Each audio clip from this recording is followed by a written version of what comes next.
ஏன் கொடுக்க மாட்டேன்னு கேட்டோம். எங்களுக்கு தெரியாது, எங்களுக்கு லோடு வந்தால் தான் தெரியுன்றாங்க. எதுக்கு ஸ்டாக்கு வருதோ வரலையோ 24 ஹவர்ஸும் ஓடுறதுக்கு இதுக்கு மட்டும் ஸ்டாக் இருக்குது. மக்கள் என்னைக்கு கேள்வி கேட்குறாங்களோ அன்றைக்கி தான்ப்பா இந்த தமிழ்நாடு உருப்புடும். இன்றைக்கி ஒரு உழைக்கிறோம், கஷ்டப்படுறோம். காலையில் கஞ்சி பச்சை மிளகா அவிச்சு எடுத்து போய் சாப்பிட்டு வேலை செஞ்சது உட்காந்துங்கிறோம். அந்த மாதிரி சூழ்நிலை இருக்குது. ரெண்டாவது வந்து எழுதவே இல்லை. ஒரு ஏழை பையெல்லாம் எப்படி சாப்பிட்றது சொல்லு? அந்த 1000 ரூபாய் வந்தால் வரும் தானே நம்ம நினைக்கிறோம். திமுக ஆச்சும் எந்த ஆச்சும் எல்லாமே இதுதான்ப்பா, எல்லாமே அவங்க சுயநலத்துக்கு தான் யூஸ் பண்ணிட்டு இருக்காங்க நம்மளை.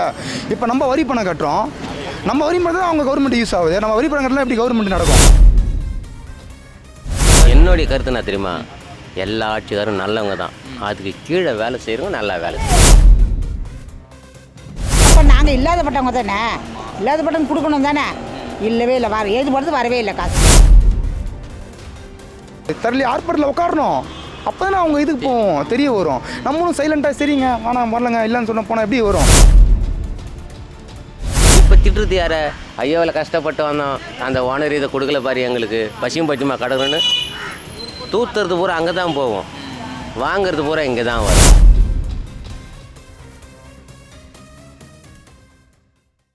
அக்கா இப்போ பார்த்தீங்கன்னா ரேஷன் கடையில் பார்த்தீங்கன்னா 3 மாதமாக பொருள் வரலக்கா. என்னென்ன பொருள் வரல, எதனால் வரலக்கா? அது என்ன போய் கேட்டால் இல்லைன்றாங்க, வரலன்றாங்க. அரிசி அது எண்ணெய் வரல, பருப்பு வரல அப்படின்றாங்க. போய் கேட்டோம்னா எதுக்கு என்னன்றதுன்னு எங்களுக்கு தெரியாது. கார்டு எடுத்து போனால் அரிசி இருக்குது, சாப்பாட்டு அரிசி இருந்தால் பச்சை அரிசி இல்லை, பச்சை அரிசி இருந்தால் சாப்பாட்டு அரிசி இல்லை. தெரியல என்னன்னு தெரில. ஆனால் நாங்கள் போனால் இப்போ வாங்க அப்போ வாங்கன்னு சொல்லிட்டு இருக்காங்க. மாதம் லாஸ்ட்டில் போடுறாங்க, ஒரு டைம் கிடைக்கவே மாட்டுது. நான் இதை வந்து அரசியலாக பார்க்க விரும்பலை, அரசியல் குறைபாடுன்னு சொல்ல மாட்டேன். திமுக அரசாண்டாலும் அதிமுக அரசாண்டாலும் 58 வயசு வரைக்கும் அரசு அதிகாரிகள் தான். அது எதனால் கொடுக்க மாட்டேங்கிறாங்கன்னு நிப்பாட்டி வச்சுக்கிறாங்கன்னு தெரியல.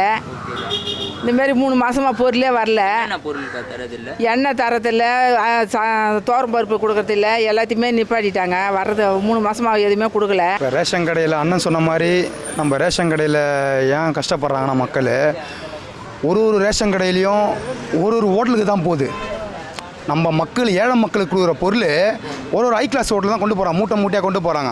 அதை ஃபஸ்ட்டு நிறுத்தணும். பருப்பு வரல, பாமாயில் வரல. அப்புறம் இது அடுத்த மாதம் வாங்கிக்கலான்னு சொன்னாங்க, போன மாதத்துக்கு முன்ன மாதமே. அங்கே போய் கேட்டுங்கம்மா. எங்கே போய் கேட்க சொல்கிறாங்க? எங்கே கேட்க சொல்கிறாங்கன்னு தெரியல, அங்கே போய் கேட்டுங்க. இன்னும் எங்ககிட்ட இன்னும் வரல, சரக்கு இல்லை வரலன்னு சொல்கிறாங்க. சரக்கு வரல, நாங்கள் என்ன பண்ணுறது? 3 மாதமா? ஆமாம் 3 மாதம் அதான் சொல்கிறாங்க. கோதுமை இல்லை, மிஞ்சி கேட்டோம்னாக்கா எண்ணெய் பருப்பு, எண்ணெய் அரிசி, எண்ணெய் பருப்பு சக்கரை கேட்டோம்னா எண்ணெய் வரல, ஸ்டாக் இல்லை, அடுத்த மாதம் வரும் வாங்கிக்கோ, பருப்பு இல்லை, ஸ்டாக் இல்லை, பொருளே கிடைக்க மாட்டுது. என்னென்ன பொருளுக்கா கொடுக்குறது? எண்ணெய் கிடைக்கிறதில்ல, தோரம் பருப்பு கிடைக்கிறதில்ல, மெயினாக அதுதான் வேணும். அரிசி தான் இருக்குதுன்றாங்க. அதிமுக ஆட்சியில் இருந்தாங்க, திமுக ஆட்சியில் இருந்தாங்க. எல்லா அவப்பெயருக்கும் அரசாங்கத்துக்கும் அவப்பெயர் உண்டாக்குறவங்களே அதிகாரிங்க தான். அதிகாரிங்க மனசு வச்சு செய்தாங்கன்னா மக்களுக்கும் பயனடையாத எல்லா துறையும் வந்து மேம்பாடு அடையும். இப்போ நீங்கள் போய் அங்கே கேட்டிங்கன்னா என்ன சொல்கிறாங்க? கேட்டிங்கன்னா வரல, லோடு வரலன்றாங்க. 3 மாதமாக இதே தான் சொல்லிட்டு இருக்காங்க. 3 மாதமாக இதே தான், லோடு வரல வரல, வந்தால் தரேன்றாங்க. போன மாதம் சுத்தமாகவே கொடுக்கவே இல்லை கவர்மெண்ட்டு. அதே மாதிரி அண்ணன் சொன்ன மாதிரி ஒரு ஏரியாவுக்கும் ஒரு ரேஷன் கடைக்கு ஒரு இன்சார்ஜை போடணும் கவர்மெண்ட் சார்பாக. இன்சார்ஜை போட்டு அவங்கள வந்து பாமர மக்களுக்கு இல்லை வர லைனில் நிற்கிறாங்களா, வாங்குறாங்களா, எல்லாம் கரெக்டாக இது வைக்கிறாங்களா, இதில் ஏமாத்துறாங்கப்பா. ஃபஸ்ட்டு கார்டு இருந்தது, கார்டில் ஏகப்பட்ட கொள்ளையடிச்சிருந்தாங்க. ஆனால் எதுவுமே கொடுக்கல. இல்லை ஒரு பையனை போயிட்டு கார்டு எடுத்துன்னு போயிட்டு நானும் எங்கள் ஒய்ஃபும் போய் சண்டையே போட்டோம். போட்டதுக்கு குடோன்லேயே ஸ்டாக் இல்லைன்னு சொல்கிறாங்க. அதுக்கு நான் கேட்டிருந்தேன், இதுக்கு முன்னே இருந்த ஸ்டாக்கு இப்போ ஏன் இல்லை? ஏன்னா சர்க்கரையும் இருக்க மாட்டுது. ஒரு டைமில் எத்தனை மாதமாக தரதில்லை? ஒரு 3-4 மாதமா அப்படி தான் பண்ணிட்டு இருக்காங்க. 3 மாதமா எந்த பொருளுமே தரதில்லை, எந்த பொருளும் தரதில்லை. தமிழ்நாடு அரசாங்கம் 7 கோடி லட்சம் ரூபா கடன் வச்சுருக்குது. எவ்வளோ? 7 கோடி. 7 கோடி லட்சம் ரூபா, 7 லட்சம் கோடி, 7 லட்சம் கோடி. இது வந்து கொஞ்சம் கொஞ்சமாக எந்த ஆட்சி வந்தாலும் டெவலப் ஆகினு தான் போகுது. எங்கே போகுது? எல்லா துறையிலும் வந்து நஷ்டம், எல்லா துறையும் எதுவுமே சரியில்லைண்ணா அப்புறம் எதுக்கு கவர்மெண்ட்டு? இந்த மாதம் கொடுக்குறேன்னு நினைக்கிறாங்க, அந்த மாதமாக வருதோ வரலையே தெரியல. இப்போ இதில் என்ன பண்ணுறாங்கன்னா இதில் அவங்களே வச்சுட்டு அவங்களே இது பண்ணிட்டு போயிடுறாங்க.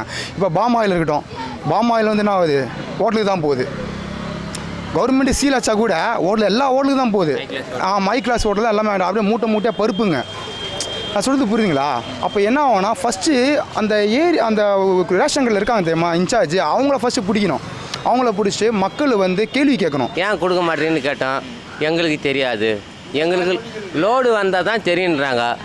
எதுக்கு ஸ்டாக்கு வருதோ வரலையோ 24 ஹவர்ஸும் ஓடுறதுக்கு இதுக்கு மட்டும் ஸ்டாக் இருக்குது. வேறு வாழறதுக்கு வாங்கி சாப்பிட்றதுக்கு ஸ்டாக் இல்லை. டிடிகே கிருஷ்ணமாச்சார் ஒரு சமயத்தில் கொடுத்தாரு, உங்களால் அரசு நடத்த முடியலன்னா ப்ரைவேட்டில் கொடுங்கன்னு சொன்னார். அது உண்மை. அது ஒரு ஒத்திகை மாதிரி பார்க்கலாமே, ப்ரைவேட்டை கொடுத்து பண்ணுங்க, ப்ரைவேட்டில் பண்ணுங்க. இல்லை நீங்கள் ஒதுங்குங்க, இல்லை மக்கள் வேறு ஏதாவது வர சொல்லுங்கள், இல்லை இராணுவ ஆட்சி கூட பண்ணலாமே, பண்ணி பாருங்கள். எல்லா அதிகாரிகளாண்டே ஒப்படைச்சிடுங்க. அரசு தலையீடு இருக்கக்கூடாது, அரசியல்வாதி தலையீடு இல்லாமல் அதிகாரிகளாண்டே கொடுங்க. ஒரு 6 மாதத்துக்கு கொடுங்க ட்ரையல். மக்கள் என்னைக்கு கேள்வி கேட்குறாங்களோ அன்றைக்கி தான்ப்பா இந்த தமிழ்நாடு உருப்பிடும். இது மாதிரி திருட்டுத்தனமாக இல்லாமல் இருக்கும், எல்லாமே இது இல்லாமல் இருக்கும். நான் சொல்கிறது புரிதுங்களா உங்களுக்கு? எந்த ஆட்சி நீங்கள் கேட்டீங்க, அதிமுக ஆட்சி எந்த ஆட்சி எல்லாமே இதுதான்ப்பா. எல்லாமே அவங்க சுயநலத்துக்கு தான் யூஸ் பண்ணிகிட்டு இருக்காங்க நம்மளை.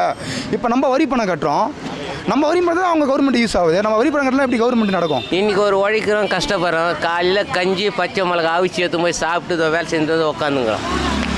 அந்த மாதிரி சூழ்நிலை இருக்குது. இதுக்கு மேலே அப்படி இல்லை. இது அப்பில் போதா லோவில் போதா லாஸாக ப்ராஃபிட்டான்னு சொல்லி அவங்களே ரிப்போர்ட் கொடுக்க சொல்லணும். அந்த மாதிரி பண்ணாங்கன்னா நல்லாயிருக்கும். நம்ம பணத்தையே நம்மளுக்கு ரிட்டர்ன் அடிக்கிறாங்க, அதுதான் நடக்குது. இப்போ ரேஷன் கடை இலவசமாக கொடுக்குறாங்கன்னா யார் பணம்? நம்ம பணம் தான். பணக்கார வீட்டு பணமா இது?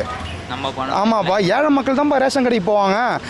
அம்பானி அவங்க எல்லாம் போவாங்களா, இல்லை நம்மள மாதிரி தொழிலதிபர்லாம் நிறைய பேர் தொழிலதிபர்லாம் போவாங்களா? நம்மள மாதிரி ஆளுங்க தான் ரேஷன் கடை போய் நின்று வாங்குறது, அரிசி வாங்குறது, பருப்பு வாங்குறது. நான் சொல்கிறது புரியுதுங்களா? இப்போ இந்த திமுக ஆட்சியில் அப்படி நடந்திருக்கா, இல்லை இதுக்கு முன்னாடியே அதிமுக இருக்கும் போதே அந்த இதெல்லாம் நடந்துருக்கு? அதிமுக ஆட்சியில் ஒரு பயணம் வந்தது. வெங்காயம் கடிக்கல, தக்காளி கடிக்கல, வெறும் புளி ஊற்றி தான் குழம்பு வச்சு சாப்பிட்டோம். கிலோ 200, 250 ரூபா, 300 ரூபா வரைக்கும் விற்றுது. அப்போ வந்து தானா புயல், புயலில் எல்லாம் போயிடுச்சு, தட்டுப்பாடு தான் அனுசரிச்சிங்கன்னாங்க. இப்போ தான் அப்படி இருக்குது, ஆனால் அதுக்கு முன்னே எப்படி இருக்க தெரியாது. இப்போ எந்த புயலுமே இல்லை, எதுவுமே கிடைக்கல. அதான் சொல்கிறேன், போதைப் பொருளான எல்லாம் கிடைக்குது, ஆனால் சாப்பாட்டுக்கான அத்தியாவசிய பொருள் கிடைக்கல. ஒரு மனுஷன் உழைக்கணும்னா அவனுக்கு ஏற்ற ஊதியத்துக்கு ஏற்ற துன்ற பொருள் கிடைக்கல. ஒரு பொருளை போய் கேட்டினா 10 ரூபா பொருள் 30 ரூபான்றா போல பார்த்துட்டு வந்துடுறதாகுது. இந்த முருங்கீரை, அரைக்கீரை, சிறுகீரை, இல்லைங்க எங்கன்னா முளைக்கிற கீரைங்க, இதுங்களை வச்சு அதை செஞ்சு சாப்பிட்னாலும் எந்த திமுக ஆட்சிலையும் நடக்கவும் இல்லை, ஒன்றும் இல்லை. எல்லாம் அப்படி தான் சொல்கிறாங்க. அது வருது, இது வருது, போடுங்க, ஓட்டு போடுங்க, எல்லாம் நாங்கள் செய்கிறோம் அப்படின்னு நாங்கள் பார்த்தா ஒன்றுமே இல்லை. நாங்கள் ஓட்டை தான் போட்டு போனோம், ஏமாந்தா தான் போட்டு கடந்து போனோம். அவங்க எல்லாம் என்னன்றாங்கனாக்கா, அந்த ஜெயலலிதா கட்சியில் நல்லா கொடுத்துருந்தாங்க. இப்போ கலைஞர் கட்சி வந்த பிறகு நிர்வாகம் பண்ண மாட்டேங்கிறாங்க. நல்லா ஓட்டு கேட்க மாட்டா வராங்க, நான் அதை செய்கிறேன்னு அப்புறமாட்டா எதுவும் செய்ய மாட்டேங்கிறாங்கன்னு சொல்கிறாங்க. தக்காளி தட்டுப்பாடு, வெங்காயம் தட்டுப்பாடு, தாளித்து சாப்பிடணும்னா எண்ணெய் தட்டுப்பாடு. இது குறித்து நீங்கள் முதலமைச்சருக்கு என்ன சொல்லுங்கள்? இப்போ நாங்கள் எங்கள் அறக்கட்டளை சுபாஷ் சந்திர போஸ் மக்கள் அறக்கட்டளை சார்பாக நாங்கள் என்னென்ன பண்ணுறோன்னா இந்த மாதிரி ஸ்டெப் தான் எடுக்கிறோம். இப்போ நாங்கள் இந்த ஏரியாவில் ஒரு ரேஷன் கடையில் புகார் வந்தது. இந்த மாதிரி ஒரு ஏரியாவுக்கு இது மாதிரி போனால் விரட்டி அடிக்கிறாங்க, இல்லைன்னு சொல்லிட்டு அனுப்புகிறாங்க. நாங்கள் என்ன போனோம், ரேஷன் கடையில் டேரெக்டாக போயிட்டு அங்கே எப்படிங்க நீங்கள் விரட்டி அடிக்கலாம், பொருள் எப்படி இல்லைன்னு சொல்லலாம். என்ன சொல்ல விரும்புனா, ஏன் அந்த மாதிரி பொருள் ஏன் அந்த மாதிரி வரல போகல, ஏன் அந்த மாதிரி பண்ணுறீங்க? நான் சொன்னது இதுலேயே வந்து நிறைய இருக்குது. இதே அவங்க பார்த்தாங்களாம் சரி, அவர் பார்க்குறதுக்கு வாய்ப்பு கிடையாது, நேரம் கிடையாது.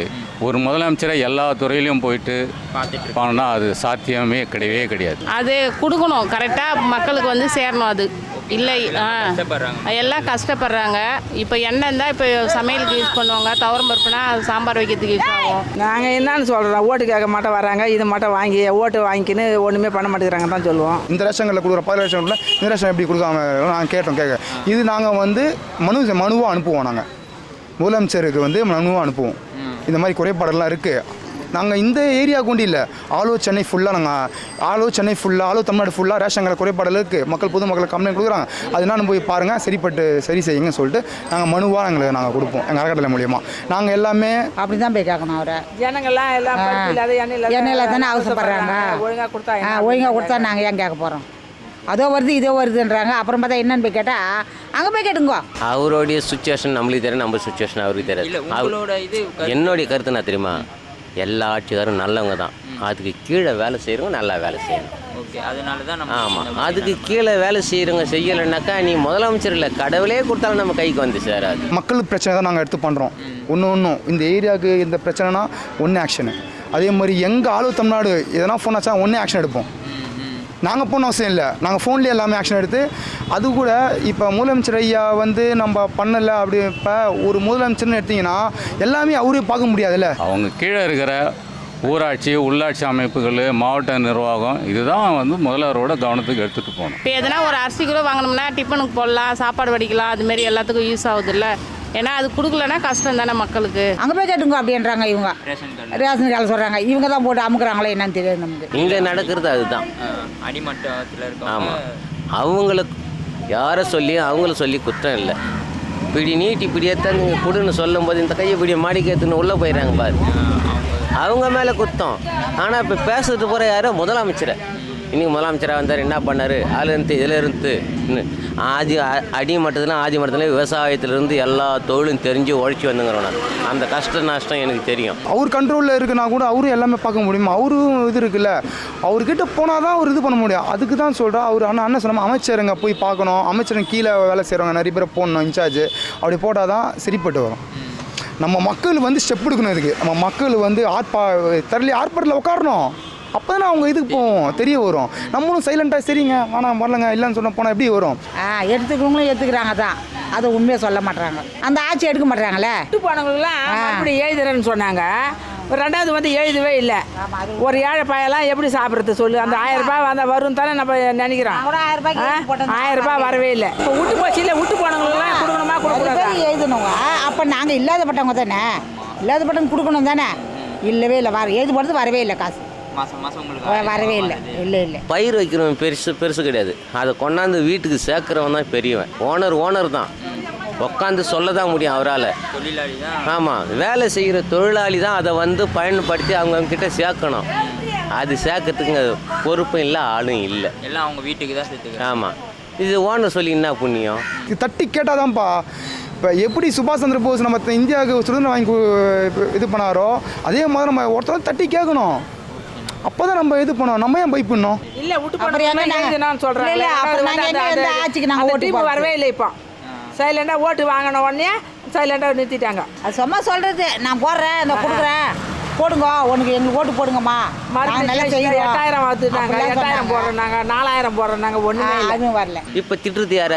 ஐயோவில் கஷ்டப்பட்டு வந்தோம், அந்த ஓனர் இதை கொடுக்கல பாரு, எங்களுக்கு பசியும் பச்சுமா கடவுன்னு தூத்துறது பூரா அங்கே தான் போவோம், வாங்கிறது பூரா இங்கே தான் வரும். இதுதான் உண்மை இங்கே நடக்கிறது, வேறு எதுவும் இல்லை. நம்ம உரிமை நம்ம கேட்குறோம், மற்றவங்க உரிமையை நம்ம கேட்குறோம். அதான் நான் சொல்ல வரேன், வேறு ஒன்றும் இல்லை. எங்கள் கருத்து சுபாஷ் மக்கள் அறக்கட்டளை சார்பாக எங்கள் கருத்து நாங்கள் தெரிவிக்கிறோம். அப்போ தான் வந்து சரி செய்ய முடியும், இல்லாட்டி முடிய முடியாது. சரி, ஓகே, நன்றிண்ணா.